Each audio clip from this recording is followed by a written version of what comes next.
Assalamualaikum warahmatullahi wabarakatuh. Alhamdulillah wassalatu wassalamu ala Rasulillah wa ala alihi wa sahbihi wa mawala amma ba'du. Adik-adikku, Islam itu indah. Dan di antara keindahan Islam adalah sifat pemaaf. Kita bisa melihat dari kehidupan Nabi kita, Nabi Muhammad sallallahu alaihi wasallam, bagaimana sifat pemaaf dari Nabi kita kepada orang yang begitu membenci Nabi kita, bahkan sampai menyakiti Nabi kita, bahkan sampai ingin membunuh Nabi kita Muhammad sallallahu alaihi wasallam. Tapi Nabi kita tetap mengajarkan dan menunjukkan sifat pemaaf.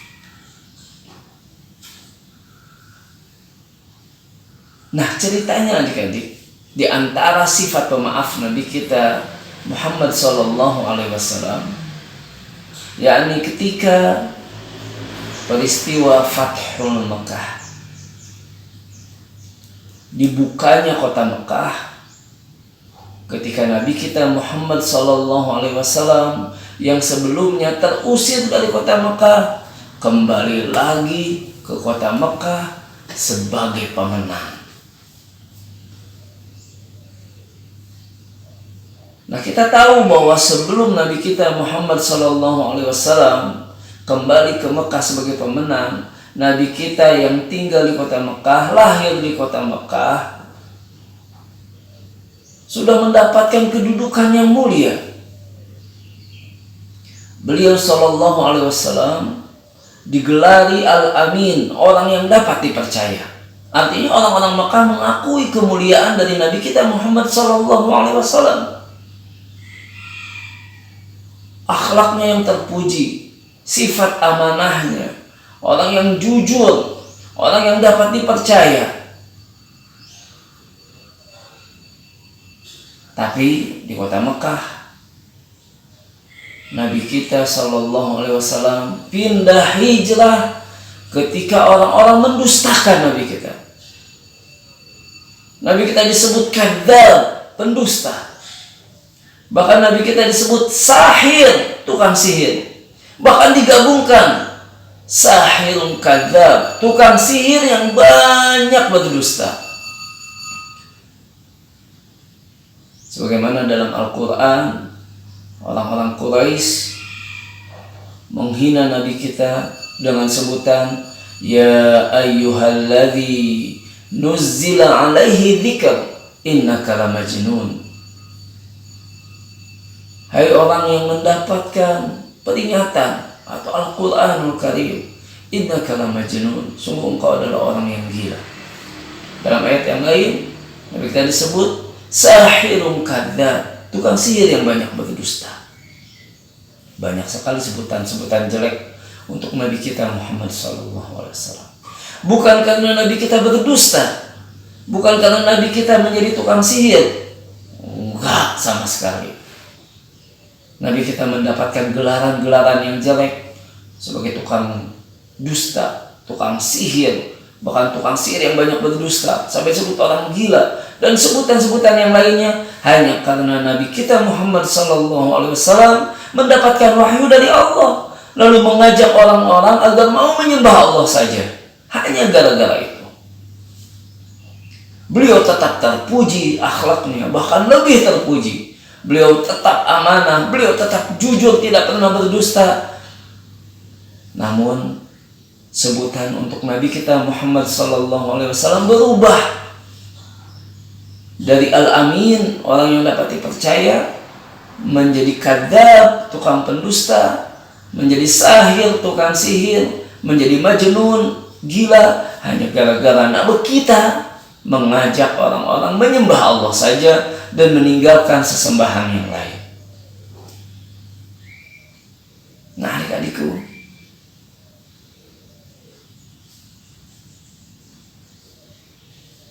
Apa yang dilakukan oleh Nabi kita Muhammad sallallahu alaihi wasallam ketika mendapatkan ejekan, hinaan seperti itu? Nabi kita tetap berkata yang baik. Nabi kita tidak membalas perbuatan mereka. Bahkan Nabi kita membalas keburukan perkataan mereka dengan diam. Sebagaimana nasihat dari Nabi kita sendiri kepada kita, umatnya, orang-orang Islam. Kata Nabi kita, qul khairan aw yasmut. Bicaralah yang baik, kalau tidak bisa diam saja. Insyaallah. Bahkan bukan cuma perkataan, Nabi kita disakiti juga. Pernah dicekik dari belakang, dilemparkan pasir. Bahkan pernah ketika Nabi kita Muhammad sallallahu alaihi wasallam sedang sholat, disiram oleh kotoran sampai memenuhi kepala badan Nabi kita Muhammad sallallahu alaihi wasallam. Disakiti badan, disakiti keluarganya. Anak Nabi kita Muhammad sallallahu alaihi wasallam, Zainab bintu Rasulullah sallallahu alaihi wasallam, pernah ditarik dari kendaraan yang sedang dinaikinya sampai terjatuh, sampai bayi yang ada di dalam perutnya keguguran. Salah satu bentuk penganiayaan mereka, orang-orang Quraisy kepada Nabi kita Nabi Muhammad SAW. Bahkan mereka pernah berkumpul dengan mengirim utusan dari setiap suku. Untuk apa? Untuk mengepung rumah Nabi kita Muhammad SAW dengan membawa pedang untuk mencincang-cincang membunuh Nabi kita Muhammad SAW. Belum lagi apa yang mereka lakukan kepada sahabat-sahabat Nabi kita Muhammad SAW. Orang-orang yang percaya kepada Nabi kita, mengimani wahyu yang diturunkan kepada Nabi kita, lalu kemudian mereka masuk Islam, menjadi sahabat-sahabat Nabi kita Muhammad SAW. Mereka para sahabat radhiyallahu anhum, ada yang disiksa, ada yang dibunuh, bukan karena mereka melakukan kesalahan, tetapi karena mereka masuk Islam, mempercayai Nabi kita Muhammad SAW sebagai Al-Amin. Mereka menyembah Allah saja, meninggalkan sesembahan yang lainnya. Hanya gara-gara itu mereka dibenci, dibunuh, disiksa. Tapi tetap Nabi kita Muhammad SAW mengajarkan kepada kita, qul khairan aw yasmut. Bicara yang baik, kalau enggak diam.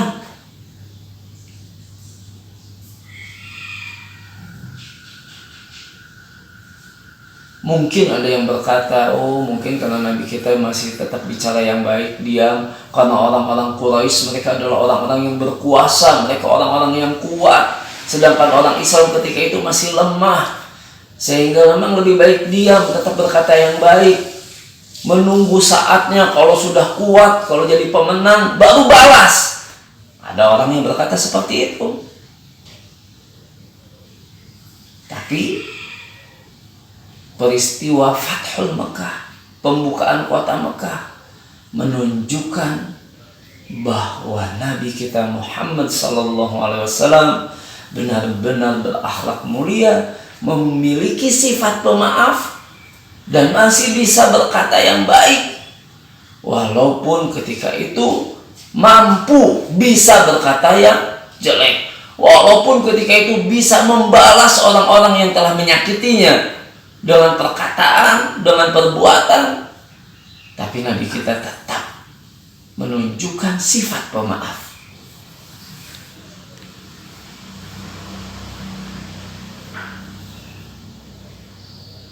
dalam peristiwa Fathul Mekah. Semuanya terungkap. Ketika Nabi kita Nabi Muhammad sallallahu alaihi wasallam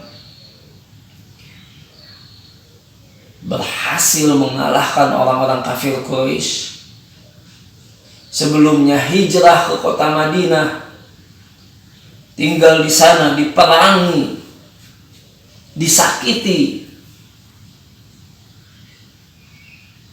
Ketika Nabi kita Muhammad sallallahu alaihi wasallam telah berhasil mengalahkan orang-orang kafir Quraisy, menjadi pemenang, orang-orang kafir Quraisy yang ada di kota Mekah siap untuk menerima keputusan atas perbuatan jahat mereka selama ini, perkataan buruk mereka, perbuatan mereka menyakiti Rasulullah dan para sahabatnya, bahkan membunuh para sahabat radhiyallahu anhum.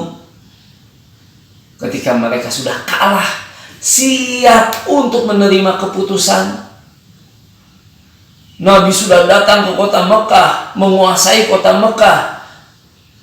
Mereka sudah kalah, siap dihukum. Apa yang disampaikan oleh Nabi SAW ketika mereka sudah siap untuk dihukum, siap dicaci maki, bahkan siap dibunuh karena mereka pernah menyakiti dan membunuh orang-orang Islam, para sahabat radhiyallahu anhum. Ternyata Nabi SAW berkata kepada mereka, sebagaimana yang Allah firmankan dalam Al-Quran, dalam surah Yusuf. Ternyata Nabi berkata seperti perkataan Nabi Yusuf kepada para saudara-saudaranya yang berbuat jahat kepadanya. Apa kata Nabi kita kepada orang-orang Quraisy? La tathriba alaikumul yawm, yaghfirullahu lakum wa huwa arhamur rahimin. Tidak ada caci maki, tidak ada perkataan yang buruk pada hari ini. Bahkan Nabi kita mengatakan semoga Allah mengampuni kalian, dan Allah adalah penyayang di antara para penyayang, Maha Penyayang.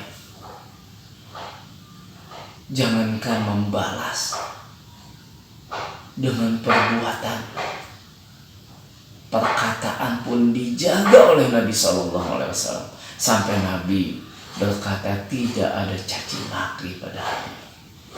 Padahal mereka pantas mendapatkan caci maki. Tapi Nabi berkata tidak ada perkataan buruk hari ini.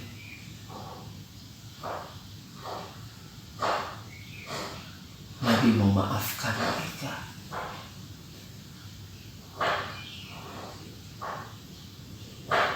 Inilah keindahan Islam, sifat pemaaf. Ketika kita mampu untuk membalas, ketika kita mampu untuk meluapkan amarah kita, ternyata kita dengan keindahan Islam diperintahkan untuk memaafkan, untuk berkata yang baik.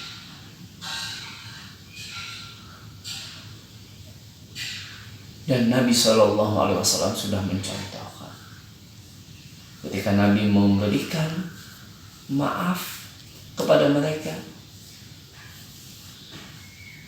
ketika Nabi mendoakan kepada mereka,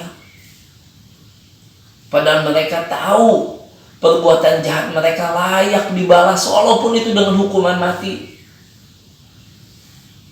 Akhirnya mereka menyadari keindahan Islam. Orang-orang kafir Quraisy itu menyadari keindahan Islam yang ditunjukkan oleh Rasulullah SAW, sehingga akhirnya mereka masuk Islam berbondong-bondong, beramai-ramai. Mereka akhirnya masuk Islam karena keindahan Islam, sifat pemaaf dari Nabi kita Muhammad SAW.